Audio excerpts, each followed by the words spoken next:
गंगापूर पोलिसांना झोपडपट्टी दादा कायद्याअंतर्गत हवा असलेला संशयित राहुल दिलीप जाधव हा सराईत गुन्हेगारासह शिवाजीनगर परिसरात एकत्र आल्याची माहिती मिळाली। त्यानुसार पथकानं त्यांचा सिनेस्टाईल पाठलाग केला। पथकानं महिरावणीजवळ सापळा रचून 3 सराईत गुन्हेगारांना शिताफीनं बेड्या ठोकल्या। गंगापूर पोलीस ठाण्याच्या यादीवरील सराईत गुन्हेगार तडीपार आरोपी संशयित साहिल सय्यद आणि अरबाज मोहम्मद शेख यांच्यासोबत जाधव हा शिवाजीनगर या ठिकाणी भेट घेण्यासाठी आला होता।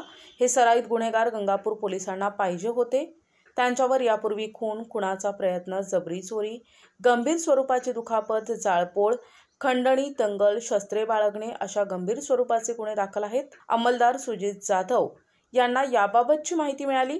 त्यांनी वरिष्ठ पोलीस निरीक्षक जगवेंद्र सिंग राजपूत यांना कळविले। राजपूत यांनी गुन्हे शोध पथकाचे पोलीस उपनिरीक्षक मोतीलाल पाटील, गिरीश महाले, जाधव, गोरख साळुंके, सोनू खाडे, तुळशीदास चौधरी, चालक भागवत थिविल, मच्छिंद्र वाघचौरे, राकेश राऊत, मुकेश कांगोडे यांचे पथक शिवाजीनगरच्या दिशेने रवाना केले।